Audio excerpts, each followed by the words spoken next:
একেবারে এই বাংলার সুদূর গ্রাম বাংলা থেকে উঠে আসা এক যুবক, যে যুবক একটা সময় স্বপ্ন দেখেছিল যে অন্যের জন্য কিছু করতে হবে। ফিল্ম সিটি যেটা আমার ভাগ্য, ঈশ্বর ভগবান জানছেন কি হবে। যদি সব ভাগ্য সাথ দেয় তবে 1000-2000 লোক কর্ম করে খাবে।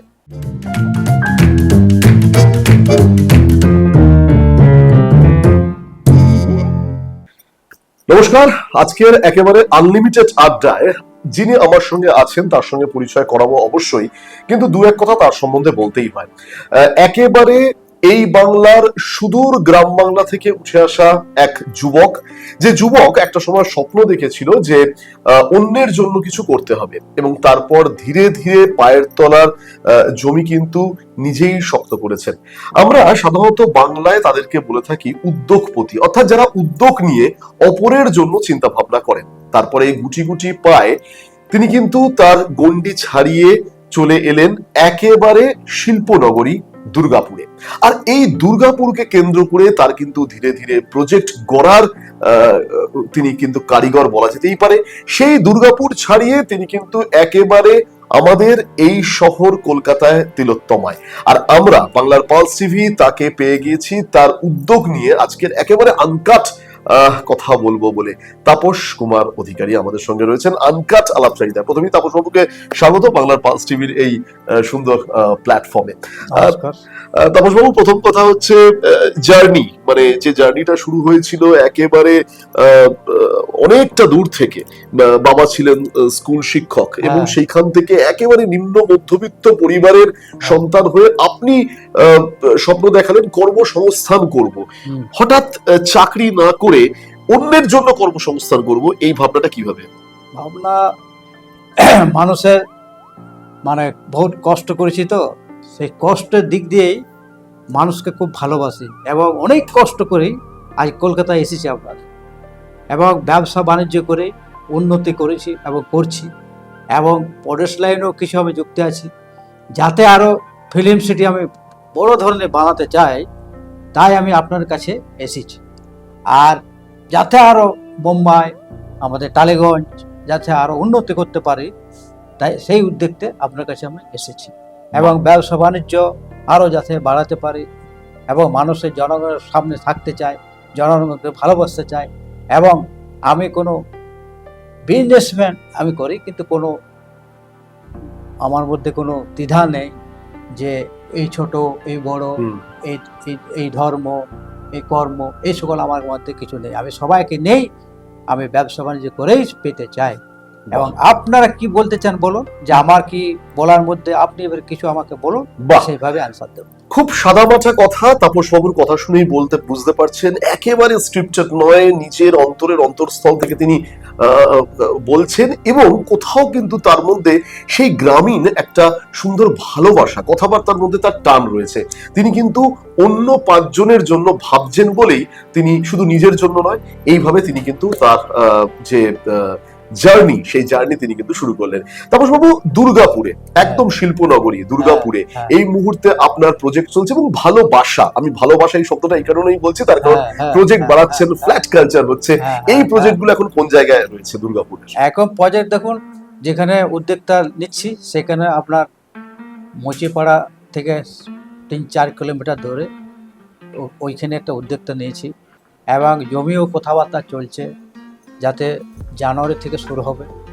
এবং আমার উদ্দেশ্য হচ্ছে যে ফিল্ম সিটি বানালে 2000-1500 লোক খাবে, এবং তাদের একটা স্থায়ী জায়গার মধ্যে থাকবে।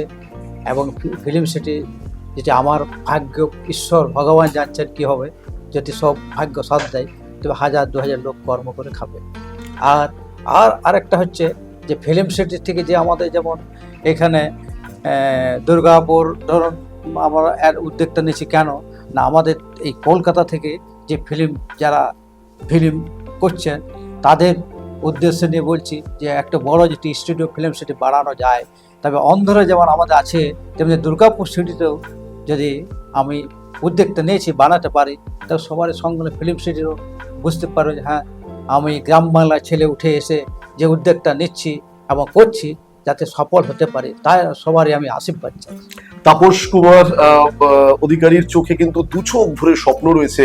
তিনি কিন্তু শিল্পনগরী দুর্গাপুরে ফিল্ম সিটি বানাতে যাচ্ছেন, এবং যারা লাইট ক্যামেরা অ্যাকশন জগতে আসতে চান তারা অবশ্যই আজকে যারা বাংলার পালস টিভির এই ডিজিটাল প্ল্যাটফর্মে তাপস বাবুর কথা শুনছেন, তারা তো ভীষণভাবে তারা অবশ্যই কিউরিয়াসিটি তারা খুঁজছেন, তারা আগ্রহ পাচ্ছেন।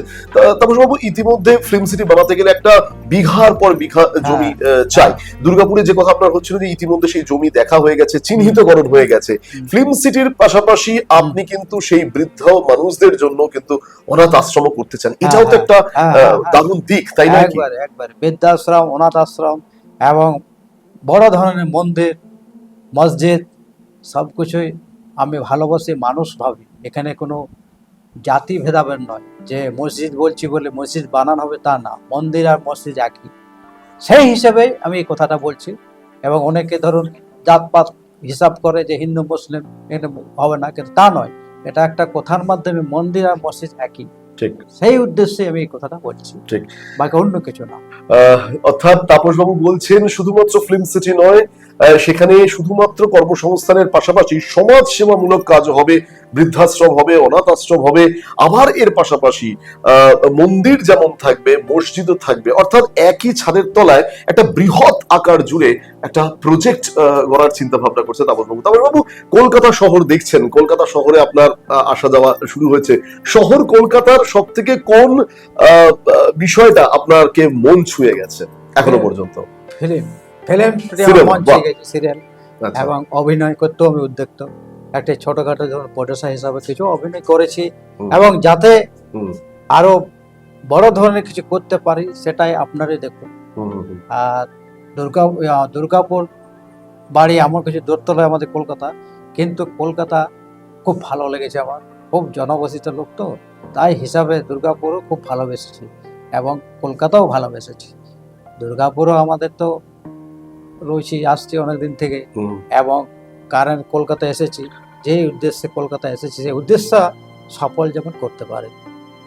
তাপস বাবু বলছেন সেই উদ্দেশ্য সফল করতে চান, অর্থাৎ একদিকে দুর্গাপুর, একদিকে কলকাতা, সবকিছু নিয়ে কিন্তু একটা বাঙালি মানুষ তারা কিন্তু এগোচ্ছেন। আমি এই জায়গায় তাপস বাবুর কাছে একটা বিষয় জানতে চাইবো যে তাপস বাবু, কর্মসংস্থান, আপনার এই গোটা বিষয়ে কর্মসংস্থান খুব একটা গুরুত্বপূর্ণ পাঠ রয়েছে, এবং বাংলার ছেলেমেয়েরা তারা কিন্তু কর্মসংস্থানের জন্য অন্য রাজ্যে, অন্য শহরে তারা চলে যাচ্ছে। আপনার কি মনে হয় ফিল্ম সিটি করলে এই কর্মসংস্থান তো এই রাজ্যেই হবে?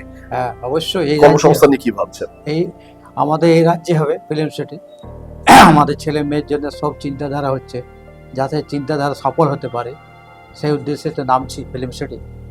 জানি না উপরওয়ালা বা ঠাকুরের কি ইচ্ছা, ভগবানের কি ইচ্ছা, ওই তো সবই করছেন, ওই তো আমাদের সবই। উনি যদি চায় যে না, এখানে কারখানায় ছেলেমেয়েরা যদি আমার উদ্দেশ্যে যদি কিছু করতে পারে, তারা তো চাকরি সংস্থা কিছু মানে স্থায়ী তো হবে কিছু। ঈশ্বরে বিশ্বাসী তাপস কুমার অধিকারী, তিনি কিন্তু ঈশ্বরে বিশ্বাসী, এবং তিনি কিন্তু শুধু ঈশ্বরে বিশ্বাসী নয়, তিনি কিন্তু কর্ম কাজ করে যাও, এই কাজ করাতে তিনি কিন্তু বিশ্বাসী। আমি একটা বিষয় জানতে চাইবো, যখন আপনি ফিল্ম সিটি করার ভাবনা করছেন, তাহলে এর পাশাপাশি যারা অনেক ছেলেমেয়েরা আছে যারা আজকের এই আমাদের আনকাট আলাপচারিতা দেখছে, এদের জন্য কি কোনো ট্রেনিং ইনস্টিটিউট অবশ্যই কোনো চিন্তা ভাবনা রয়েছে? ট্রেনিং সেন্টার নিশ্চয়ই ট্রেনিং থাকবে, ট্রেনিং থাকবে, ট্রেনিং না হলে হবে কি করে? যে কোনো অভিনয় শেখা, হ্যাঁ, অভিনয় শেখা, এবং অভিনয় যারা এখানে ছেলেমেয়েরা আমাদের দুর্গাপুর থেকে, যে কলকাতায় ধরুন ফিল্ম যে সব থেকে যে টালিগঞ্জ হয়েছে, তেমনি যদি দুর্গাপুর যদি ফিল্ম সিটি বানানো যায়, তবে সেরকম তো হওয়ার সম্ভাবনা উচিত। যে টালিগঞ্জ যখন আমাদের কলকাতা হয়েছে, দুর্গাপুর কেন হবে না? বলুন। ঠিক কথা। অর্থাৎ টালিগঞ্জ যেমন হয়েছে, তাহলে দুর্গাপুর কেন হবে না? এবং এই দুর্গাপুরকে কেন্দ্র করেই কিন্তু তাপস বাবুর এগিয়ে চলা, এবং সেই সুদূর জামুরিয়া থেকে আরো অনেকটা ভেতরে, যেখানে কিন্তু ইতিমধ্যে হয়তো খানিকটা উন্নত হয়েছে। আমি একটা কথা আসবো, যখন আপনি এই দুর্গাপুর সফর কলকাতায় আসছেন, আপনার ছোটবেলায় কষ্ট করা, কিছুক্ষণ আগে আমার সাথে আপনার কথা হচ্ছিল যে বাবা চলে যাওয়ার পর কি দারিদ্রতার মধ্যে আপনাদের সময় গেছে। 5 বছরে বাবাকে হারিয়েছি, সেই উদ্দেশ্যে নিয়ে বহুত কষ্ট করেছি ছোট থেকে, মানে এ থেকে জেড পর্যন্ত করতে বাকি নেই। যে ব্যবসা ক্ষেত্রে এখনো পর্যন্ত আসতে চলেছে, সেই ব্যবসা নিয়ে উন্নতি করেছি। বাবা স্কুল টিচার ছিলেন, 5 বছরে বাবাকে হারিয়েছি।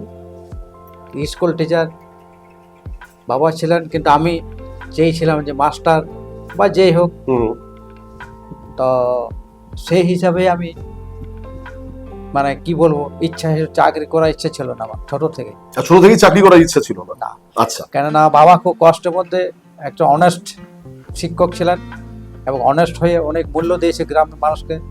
এবং তালতো রাধাবিনোদ নিম্ন উন্নয়ন বিদ্যালয় আমার বাবা প্রতিষ্ঠা করেছে। হুম, সেই প্রতিষ্ঠা স্কুলে আমার বাবা, যাই হোক, গ্রামের কিছু লোক খারাপ এবং ভালো মানুষ তো চাই না গ্রামের মধ্যে যে ভালো হোক, এবং সেই কষ্ট ভালো উদ্যোগটা নিয়ে তখন ধরুন বাবা কংগ্রেস আমলে প্রেসিডেন্ট ছিলেন, হুম, কিন্তু তখনকার মাস্টারই ছিল। হুম, সেই হিসেবে আমি তো 5 বছরে, কিন্তু আমি মায়ের কাছে সবই গল্প শুনেছি। সেই উদ্দেশ্যে, মায়ের উদ্দেশ্যে নিয়ে আমি সব কথাগুলো বলছি। আমার একটা চিন্তা ভাবনা আছে যে বাবা যে কষ্ট করে গেছে, এত মানুষের জন্য স্কুল প্রতিষ্ঠা করছে, কিন্তু গ্রামের মানুষ কোনো হেল্প করেনি, উপরন্ত ক্ষতি করেছে বাবার। 1969 সালে স্কুল যে প্রতিষ্ঠা করেছিল সেই বাবা আমার, হুম, সেই শোক গ্রামের লোক টাকা যাকে বলে প্রতিষ্ঠা, তখন গ্রাম পঞ্চায়েত পুরো কিছু ছিল না হুম, এবং কোনো রাজনীতি ছিল না। হুম, আমার বাবা যে উদ্যোগটা নিয়ে স্কুল প্রতিষ্ঠা করেছিল সেটা কিন্তু প্রতিষ্ঠা করেছিল। বাবা শেষ হয়ে গেছিল এবং লাস্ট পর্যন্ত স্কুল থেকে বাবা নিজেই রিজাইন দিয়ে অন্য স্কুলে ট্রান্সফার করেছিল। এই ধিক্কার যাকে বলে, যে আমি মানুষের এত উপকার করলাম, প্রতিষ্ঠা করলাম একটা স্কুল, ধরুন স্কুল প্রতিষ্ঠা করেও আমি কিছু পেলাম না, আমি এইখানে স্কুল থাকবো না। আচ্ছা। এবং স্কুল প্রতিষ্ঠা করার পর অন্য স্কুল ট্রান্সফার নাই, হুম, এবং বাবার এই সেই অবস্থায় শোকে শরীর অবস্থা হুম, খারাপ হয়ে যায়। হুম, এবং শরীর অবস্থা খারাপের পর বাবা দীর্ঘদিন কষ্ট, খুবই কষ্ট তখন, যাকে বলে আমি তখন 5 বছরে জানি না কিছু, হুম, কিন্তু মায়ের উদ্দেশ্যে যা কথা শুনছি। হুম, আমাদের গ্রামের মানুষের লোক 350 টাকা বেতন ছিল তখন বাবার। সেই 350 টাকা গ্রামের পোস্ট অফিসে আসতো, সেই মাস্টার কিন্তু যদি আসতো 1 তারিখে, দিত 15 তারিখ। হুম, আর সেই স্কুল মাস্টারকে তখন তো কেউ মানে একটু মানে যাকে বলে মানুষের মধ্যে ধরতো না, যে মানুষটা যে এত কষ্ট পাচ্ছে কেন করছে, এত করলে তো কেন, আমার বাবা কি অপরাধ করেছিল, স্কুল প্রতিষ্ঠা করে কি অপরাধ করেছিল? এটা কি গ্রামের সব মানুষের কি ছিল? বাবার তো দরকার ছিল না, 4টে মেয়ে রেখে গেছিল, মেয়ে বিয়ে দিতে পারে না শ্রদ্ধায়। আজকে অন্য জায়গায় এসে নানা রকম ব্যবসা বাণিজ্য করে যে উদ্যোগটা নিয়েছি, সে উদ্যোগটা যেমন আমি সফল হতে পারি। আর কিছু বলতে চাই না স্যার। আমার তাপস কুমার বাবুর কথা যখন শুনছি, ওনার চোখ কিন্তু যখন চিকচিক করছে, তার কারণ তিনি একেবারে ভেতর থেকে অতীতের দিকে, অতীতের পাতা উল্টাতে উল্টাতে তিনি কিন্তু যে কথাগুলো বলছিলেন সেটা কিন্তু একেবারে ভেতর থেকে, হৃদয় থেকে কথা। যারা আজকে দেখছেন একদম রূপলী পর্দার গল্পের মতো, মানে রিল স্ক্রিন থেকে রিয়েল লাইফ, আমি কিন্তু রিয়েল লাইফের কথাই বলছি, এটা কিন্তু কোনো রিল স্ক্রিনের গল্প নয়, একেবারে রিয়েল লাইফের গল্প। এইরকমই কিন্তু উদ্যোগপতিরা, যারা মিডিয়ার আলোয় আলোকিত হতে চান না, যারা কিন্তু ক্যামেরার ফোকাস যাদের মধ্যে পড়ে না, এরকম তাপস বাবুদের আমরা কিন্তু নিয়ে আনার চেষ্টা করব। এই কারণে, তার কারণ এইরকম তাপস অধিকারী তারা যদি উদ্যোগ নিয়ে এগিয়ে আসে, তাহলে এনাদেরকে সফল উদ্যোগপতি বলতে পারি বই কি। বাবার স্কুল জীবনের চাকরি থেকে তিনি কিন্তু শিক্ষা নিয়েছেন, এবং শিক্ষা নিয়েই তিনি কিন্তু পরবর্তীকালে তিনি যে কাজে গেলেন, যে না শুধু আমি নয়, আমরাই বিশ্বাসী, অর্থাৎ আমাকে কেন্দ্র করে যেন আর 5টা মানুষের কর্মসংস্থান হয়, আর কয়েকশো যেন পরিবার চলে, তার জন্যই কিন্তু তিনি দুর্গাপুরকে কেন্দ্র করে ফিল্ম সিটি বানানোর কিন্তু পরিকল্পনা করছেন। এবং খুব শীঘ্রই আপনাদের ব্রেকিং নিউজ দিয়েই রাখবো, আমাদের নিউজের ভাষায়, তিনি হয়তো রাজধানীর উদ্দেশ্য পাড়ি দেবেন, অর্থাৎ দিল্লিতেও তার কিন্তু বেশ কিছু পরিকল্পনা রয়েছে, তাই তো তাপস বাবু? হ্যাঁ হ্যাঁ, অবশ্যই এরপর দিল্লি যাওয়ার প্রোগ্রাম করছি। দেখি আপনাদের কবে সময় হয়, আমার কবে সময় হয়। দিল্লি এটা যে দিল্লি যদি ওখানে যাই পরে যে সব কিছু আরো উন্নতি কিছু আমার মধ্যে কিছু পায়, তা আরো উদ্যোগটা বড় হয়, যাতে সেটাই চেষ্টা করছি আমি। অর্থাৎ রাজধানীর মাটিতে যদি বাঙালি পা রাখে, তাহলে কিন্তু এর থেকে আর ভালো কিছু হয় না।